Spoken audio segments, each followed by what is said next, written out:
Welcome children.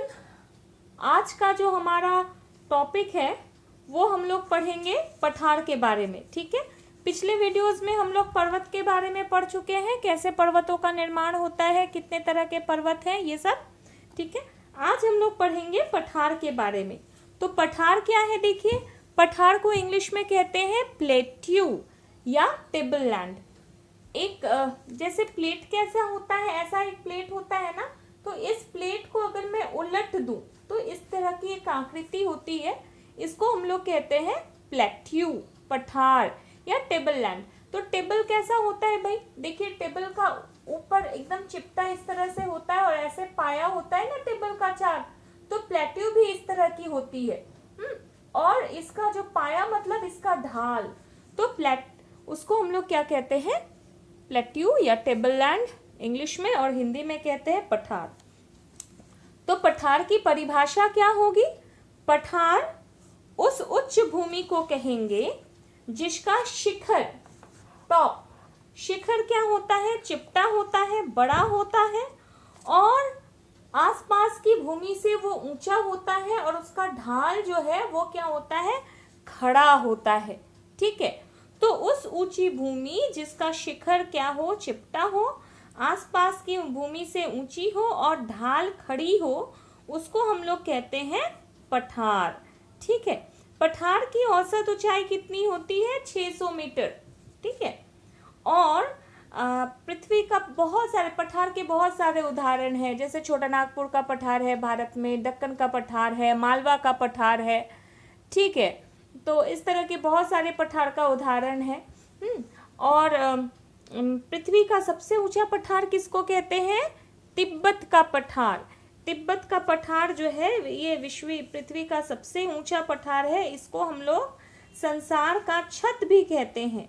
और तिब्बत के पठार की कितनी ऊंचाई है मालूम, तिब्बत के पठार की ऊंचाई है 4000 मीटर। ठीक है, अच्छा, अब हम लोग पठारों की विशेषता देख लें। पठारों की विशेषता क्या है, पठारों का जो ढाल होता है वो मैदानों की ओर होगा। ठीक है, मतलब ये ढाल जो है इधर से, अब इधर से मैदान शुरू हो जाएंगे। ठीक है, शिखर क्या है, बड़ा है। पर्वत का शिखर कैसा होता है, नुकीला होता है ना, इस तरह से नुकीला होता है, लेकिन पठार का शिखर कैसा है, चिपटा है और बड़ा है। और ढाल कैसा है, खड़ा है। ठीक है, और पठार कैसे होते हैं, ऊबड़ खाबड़ होते हैं। ठीक है, ऊबड़ खाबड़, एकदम प्लेन नहीं होते हैं। और पठारों की औसत ऊंचाई क्या होती है, 600 मीटर होती है। ठीक है, अच्छा, अब हम लोग देखेंगे पठारों के प्रकार, कितने तरह के पठार हो सकते हैं। सबसे पहला पठार हम लोग जो मैं यहाँ पे लिखी हूँ वो है अंतर पर्वतीय पठार। अंतर पर्वतीय, देखो मैंने यहाँ पे एक स्केच बनाया है, ये पर्वत है, इधर पर्वत है और पर्वतों के बीच में, तो पर्वतों से घिरा हुआ या पर्वतों के बीच में जो पठार होता है उसको हम लोग क्या कहते हैं, अंतर पर्वतीय पठार। और अंतर पर्वतीय पठार क्या होते हैं, ऊंचे होते हैं। क्यों ऊंचे होते हैं, क्योंकि वो पर्वतों से घिरे होते हैं। ठीक है, मतलब उनकी ऊंचाई जो है लगभग 4000 मीटर, 4 से 6000 मीटर तक होता है। इसका बेस्ट एग्जाम्पल क्या है, देखो मैंने यहाँ पे लिखा भी है, तिब्बत का पठार इसका सबसे अच्छा उदाहरण है। तिब्बत का पठार है, अनातोलिया का पठार है, फिर आपका बोलिविया का पठार है। ठीक है, गोबी का पठार है, ईरान का पठार है, ये सारे आपके अंतर पर्वतीय पठार के उदाहरण हैं। तो ये जो भी उदाहरण है बच्चों, मैं बोल रही हूँ आपके किताबों में भी है। ठीक है, इन उदाहरणों को आप लोग क्या करोगे ना, एक जगह लाइन बाय लाइन लिख लोगे पॉइंट वाइज। इससे क्या होगा, ये उदाहरण जो है यह आपके 1 नंबर वाले प्रश्न में पूछे जाते हैं। मान लो कि प्रश्न आ गया, सही या गलत लिखो कि बोलिविया का पठार एक अंतर पर्वतीय पठार का उदाहरण है। अब क्या लिखोगे, सही है गलत है। तो जब तक तुम लोगों को इस चीज की जानकारी नहीं होगी तब तक लिख नहीं पाओगे। ठीक है, इसलिए जो भी उदाहरण है, उदाहरण को क्या करोगे, लाइन बाय लाइन 1 2 3 4 करके लिख लोगे। जब कभी भी पठार के बारे में मैं इसके बाद में क्वेश्चन दूंगी, अंतर पर्वतीय पठार क्या है उसकी परिभाषा लिखोगे, उसका एक स्केच बनाओगे, चित्र बनाओगे और उदाहरण को लिखोगे। ठीक है। अच्छा, तो अंतर पर्वतीय में क्या होता है कि इनका अधिकांश भाग आंतरिक जल प्रवाह का क्षेत्र होता है। इनके किनारों से पर्वतों को पार कर कई बड़ी नदियां बहती है, जैसे दक्षिण में सिंधु है, सिंधु और ब्रह्मपुत्र, पूर्व में साल्विंग, मेकांग, यांगजी, सिकियांग, वांगहो, ये सब। दक्षिण अमेरिका में एंडीज पर्वत श्रेणी से घिरा बोलिविया का पठार संसार का दूसरा सबसे बड़ा अंतर पर्वतीय पठार है, जो लगभग 5 लाख वर्ग किलोमीटर में विस्तृत है। सोचो कितना बड़ा है। और इसकी औसत ऊंचाई भी क्या है, 4000 मीटर है। संसार के अन्य प्रमुख अंतर पर्वतीय पठार है एशिया में गोबी का पठार, ईरान का पठार, तारिम बेसिन, उत्तर अमेरिका में मेक्सिको का पठार, कोलंबिया का पठार। ठीक है। नेक्स्ट हम लोग पढ़ेंगे ज्वालामुखी पठार। ज्वालामुखी पठार, जैसा कि नाम से ही पता चल रहा है, निर्माण किससे होता है, ज्वालामुखी से बनता है। अब भाई ज्वालामुखी से पर्वत कैसे बनते हैं, आप लोगों ने पढ़ा था कि ज्वालामुखी का जब लावा बहुत अधिक गाढ़ा होता है, गाढ़ा लावा कब होगा, जब वह अम्लीय लावा होगा। अम्लीय लावा बहुत गाढ़ा होता है, वो धमाके के साथ निकलता है और तुरंत दोनों किनारे जहाँ से वो निकलता है, पाइप के दोनों किनारे वो जमा होना शुरू हो जाता है। ठीक है, ये इसका पाइप है। और अगर लावा आपका बेसिक हुआ, मतलब क्षारीय हुआ, तो वो क्या होता है, ज़्यादा गाढ़ा नहीं होता है। ठीक है, ज़्यादा गाढ़ा नहीं होने पे क्या होगा, लावा यहाँ से निकलेगा और दूर तक फैलेगा। ठीक है, तो दूर तक फैलने से क्या होगा, जो आकृति बनेगी वो बहुत ज़्यादा ऊंची नहीं बनेगी, चिपटी बनेगी। और चिपटा लेकिन ऊंचा एक आकृति बनता है। और ऐसी आकृति को आप लोग जानते ही हैं कि चिपटा अगर है लेकिन ऊंचा है तो उसको हम लोग पठार कहेंगे। तो क्षारीय लावा जो ज़्यादा गाढ़ा नहीं है, ऐसे लावा से बने ऊंची भूमि जो है पठार की आकृति लेती है, उसको हम लोग ज्वालामुखी पठार कहते हैं। भारत में इसका बेस्ट एग्जाम्पल है दक्कन का पठार है, जो लावा निर्मित है। यह 5 लाख वर्ग किलोमीटर क्षेत्र में विस्तृत है। इसमें लावा की मोटाई कहीं 600 मीटर है, तो कहीं कहीं 1500 मीटर और कहीं कहीं 3000 मीटर भी है। और ऐसा हम लोग कहते हैं कि इसकी उत्पत्ति जो है लगभग 11 करोड़ वर्ष पूर्व हुआ था। ठीक है। अच्छा, कोलंबिया का पठार भी एक तरह का लावा निर्मित पठार है। भारत में आपका मालवा का पठार भी लावा निर्मित पठार है। और लावा निर्मित पठार में क्या होता है, काली मिट्टी पाई जाती है। और ये पठार कैसे चट्टानों से बनते हैं, बसाल्ट चट्टानों से बनते हैं। बसाल्ट किस तरह का चट्टान है, आग्नेय चट्टान है। ठीक है, तो ज्वालामुखी पठार का निर्माण ज्यादातर बसाल्ट चट्टानों से होता है। और बसाल्ट चट्टानें काले रंग की होती है, इसलिए यहाँ की मिट्टी भी काले रंग की मिलती है। ठीक है।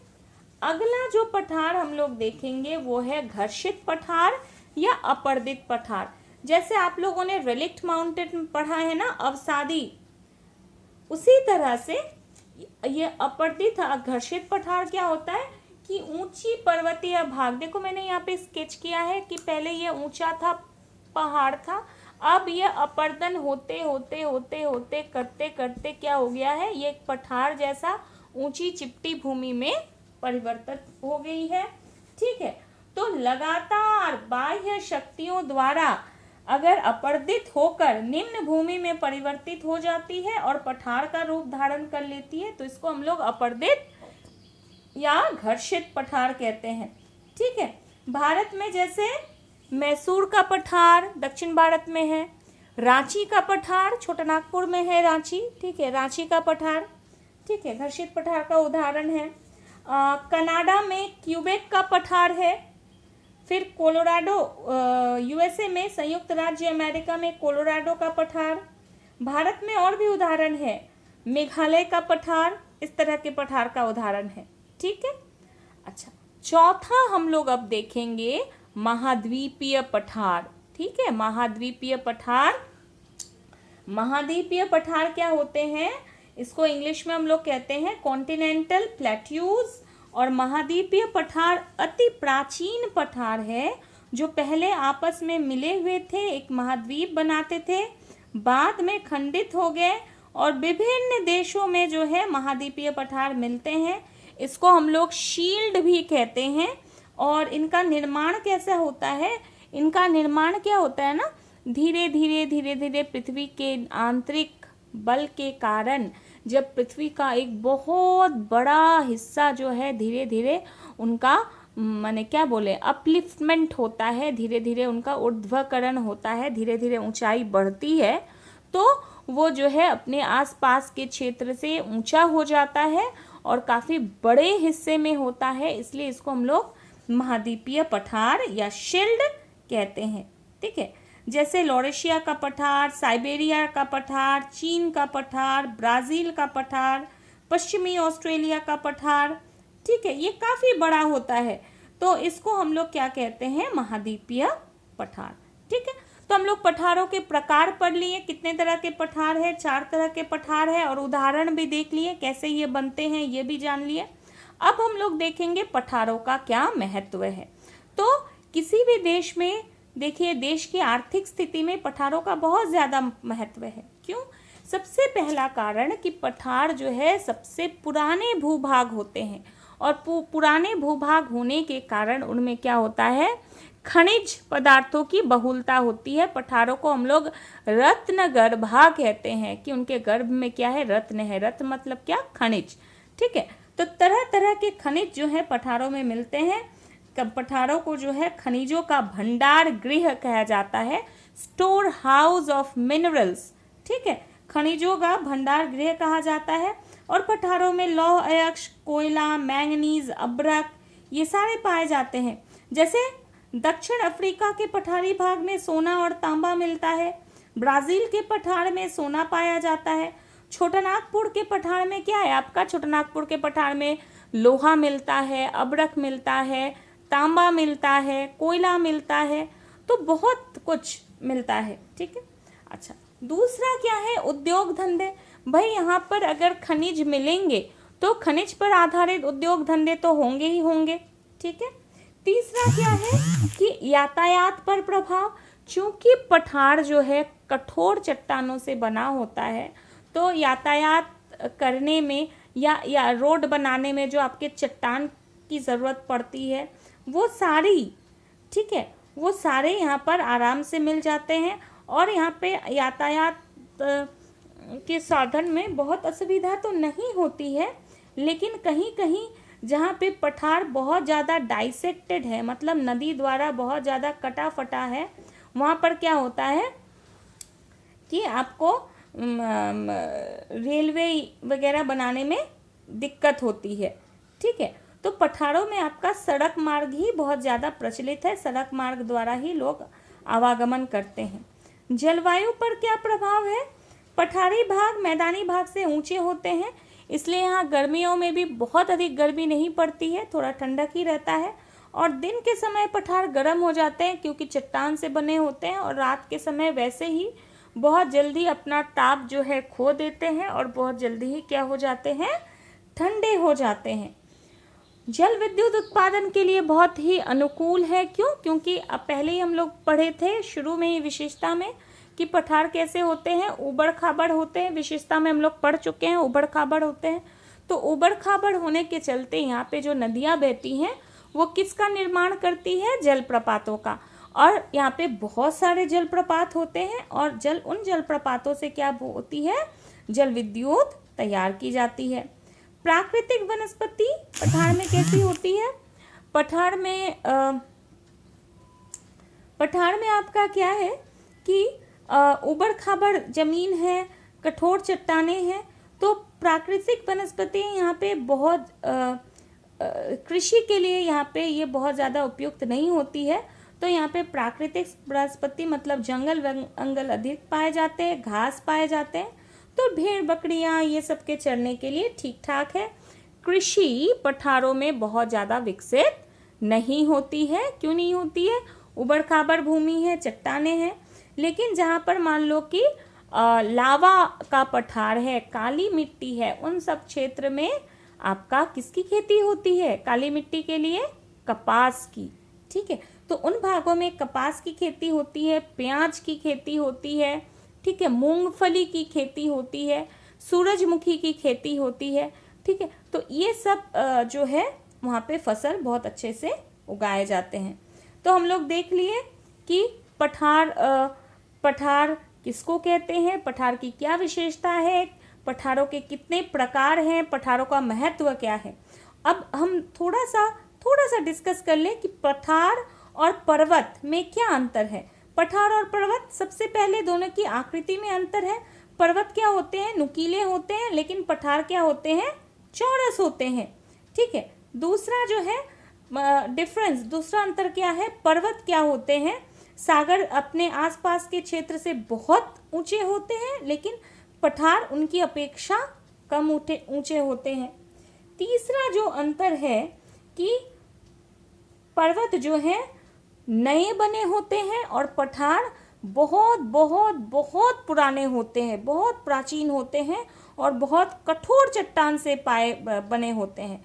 जबकि पर्वत जो है पठारों की तुलना में काफ़ी नए होते हैं और मुलायम अवसादी चट्टानों से बने होते हैं। ठीक है, चौथा है कि पर्वतों पर तापक्रम जो है, तापमान काफ़ी कम होता है, लेकिन पठारों पर तापमान पर्वतों की अपेक्षा अधिक होती है। ठीक है, और पर्वत जो है, पर्वतों का ढाल जो है बहुत तीव्र होता है, लेकिन पठारों का ढाल पर्वतों की अपेक्षा कम तीव्र होता है। तो मोटा मोटी ये हम लोग देखे जो मुख्य अंतर है। तुम लोग इस पे और थोड़ा सोचोगे तो और बहुत सारा अंतर खोज के लिख सकते हो। ठीक है, देखो हर चीज़ें जो है किताबों में नहीं होंगी, थोड़ा अपना दिमाग लगाओगे ना तो बहुत कुछ आइडियाज़ तुम्हारे दिमाग से निकल के आएगा बच्चों। ठीक है, तो मैं यह चाहूँगी कि तुम लोग थोड़ा सा खोजो कि पर्वत और पठार में क्या अंतर है। अभी तो डिजिटल ज़माना है ना, बहुत सबके पास एंड्रॉयड फ़ोन है। आप लोग थोड़ा फ़ोन में भी घांट के देख सकते हैं कि पठार का शेप कैसा होता है, पर्वत का शेप कैसा होता है। ठीक है बच्चों, तो आज के लिए बस इतना ही। ये वीडियो मैं यहीं पर समाप्त करती हूँ। घर में रहना, स्वस्थ रहना, बार बार साबुन से हाथ धोना, ठीक है, और खुद को सेफ रखना। Thank you children.